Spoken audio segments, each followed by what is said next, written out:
Welcome to WatchMojo, and today we're counting down our picks for the top 10 lowest budget horror movies. Come, dear. It'll be easier for you than it was for Jason. For this list, we'll be looking at our spooky favourites that stretched shoestring budgets into legitimate scares. As a baseline, each entry will have budgets under $1 million, adjusted for inflation. Keep in mind, however, as with much budget reporting, that all numbers are rough estimates, rounded to the nearest thousand. Let us know your low budget favourites in the comments below. Alright. Onwards and upwards. Number 10, Open Water. Budget $745,000. Daniel, where's the boat? It's a good question.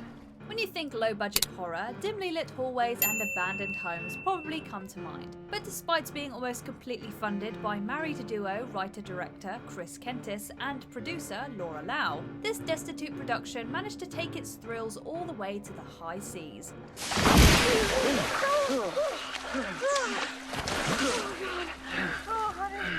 Oh, God. They're gone. They're gone. Shot on digital video with primarily two actors, what seems like budget constraints end up lending the film a visceral, realistic atmosphere that only enhances the thrills of seeing a couple lost at sea. Of course, it helps that the production used real sharks in lieu of special effects, with the result being as terrifying as you'd expect. Despite limited funding, the creative team behind this stranded at sea spectacle certainly has us hesitant to scuba dive anytime soon. I wanted to go skiing. Number 9, Grave Encounters. Budget $146,000. All right, everyone, if you're ready, it's time to have some grave encounters. At a time when the found footage subgenre was proving a highly profitable medium for spine-tingling adventures on the big screen, few others managed to stretch their comparably small budget as much as this meta flick. What else? A night vision button. There it is. By following television personalities posing as paranormal investigators, the film sets itself apart from its found footage contemporaries through justifiably setting up multiple camera angles at once. Alongside a traditional shaky cam point of view, the film succeeds in placing an eerie emphasis on claustrophobia and mounting dread. But don't think atmosphere is all this movie brings to the table. Despite its tight margins, there's enough disturbing imagery and suitably terrifying creatures to rival even its big budgeted peers in the scare department. Number 8, The Signal. Budget $66,000. You'll see things the way I'm seeing them. You just gotta understand. Understand the message coming through. No, it's making people think the wrong things. Everything is not what it seems. At a quick glance, you wouldn't be able to tell each section of this film was helmed by a different director, or produced with a collective budget under $75,000. Despite a tight 13-day filming schedule, it transitions between several actors and locales more than most horror films, with double the money. Against all restrictive odds, the film manages to be a bloody delight. I just met you. I didn't know you were married. That's kind of cool. Wish I was married. That would be One part splatter film, one part absurdist comedy, and one part love triangle. The trio of directors at the head of this apocalyptic adventure sure knew how to stretch a dollar to gleefully violent heights.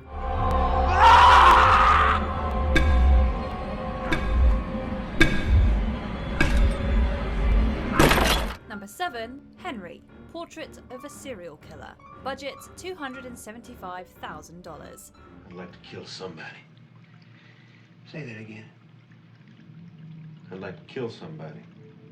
Must mean you go for a ride, Otis.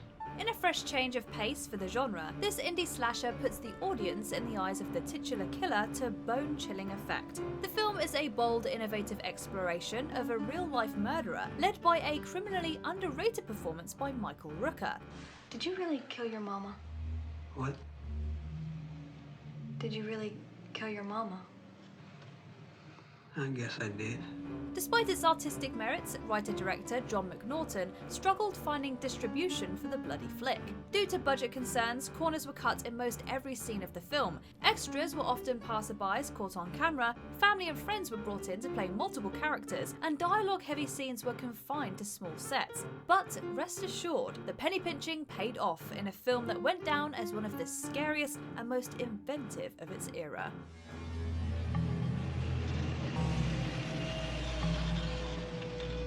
Number 6. The Eyes of My Mother. Budget $343,000. Ma'am, I'm trying to be polite. Now we can try this one more time before I start to become unreasonable. Don't let the black and white fool you. This film was released in 2016, although its tiny budget puts it in the same league as movies released at a much different time. While it boasts no shortage of gruesome carnage, the film lowered costs by focusing more on disturbing imagery, vulgar characters, and a haunting atmosphere. I didn't mean to hurt you, Sally. I'm sorry. I just wanted you to tell the truth, that's all. By exploring the deep trauma of a girl named Francisca throughout her life, the film maintains a spine-chilling tone without the need of visual effects or excessive gore. It's a twisted, shocking character study that's almost too disturbing to sit through, making clever use of its limited budget to create a truly unforgettable fright fest.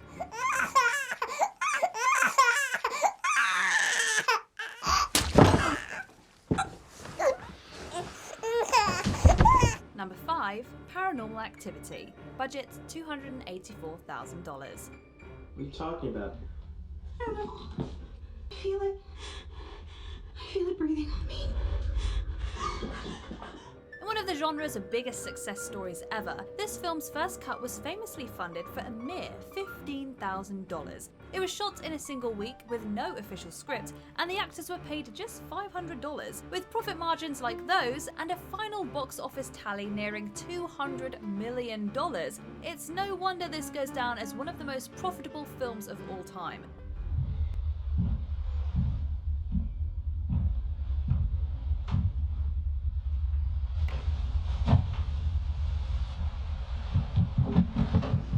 As one of the most defining entries in the found footage subgenre, its commitment to a slow burn pace, realistic interactions, and shaky camera movements make it feel as though we're witnessing the tragic haunting of a young couple. As far as profits go, it's hard to compete with the success of this franchise-spawning horror flick.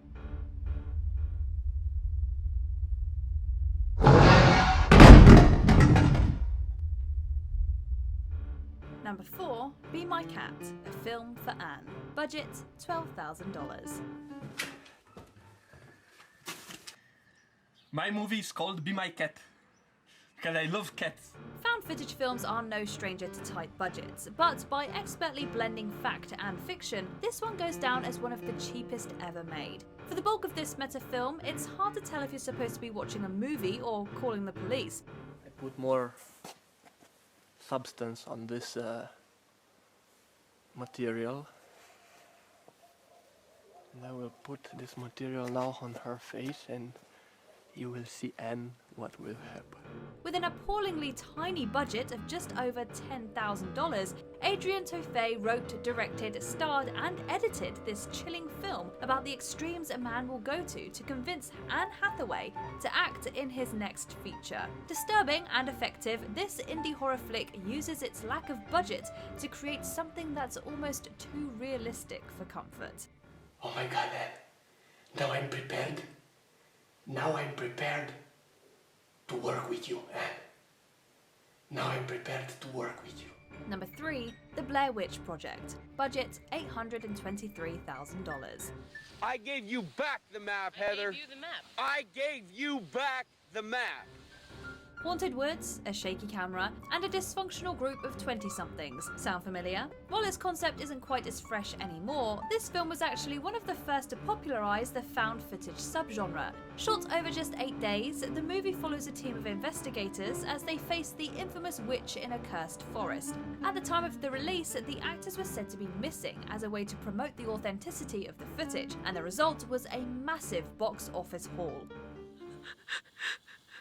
I'm scared to close my eyes.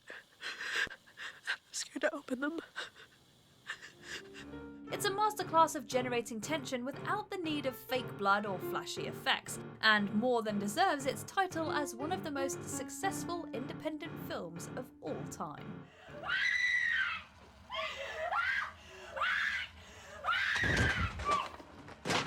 Number 2, The Texas Chainsaw Massacre. Budget $779,000. Sally, I hear something. Stop! Stop! At a time when movie studios were still unsure about the widespread appeal of slasher films, this legendary Texas-based tale found it hard to get distribution. Reportedly, some of the cast and crew had to defer salaries until the film found studio investment, and it's easy to see why that proved so difficult.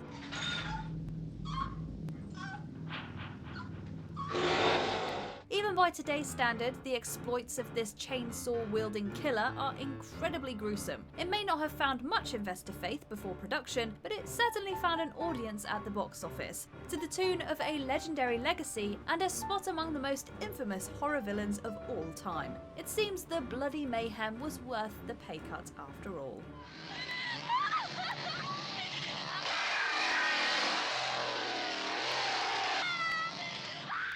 Before we continue, be sure to subscribe to our channel and ring the bell to get notified about our latest videos. You have the option to be notified for occasional videos or all of them. If you're on your phone, make sure to go into your settings and switch on notifications. Number 1, Night of the Living Dead. Budget $899,000. They're coming to get you, Barbara. Stop it! You're ignorant. They're coming for you, Barbara.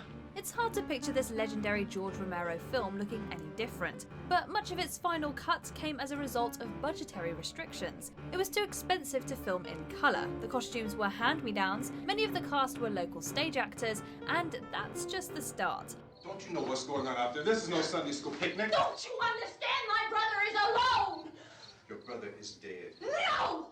My brother is not dead!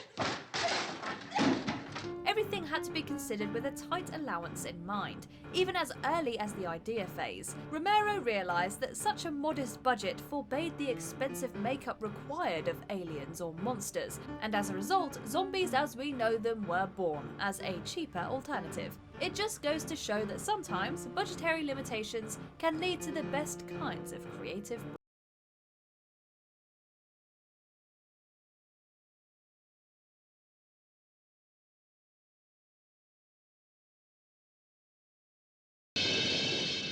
Do you agree with our picks? Check out this other recent clip from WatchMojo and be sure to subscribe and ring the bell to be notified about our latest videos.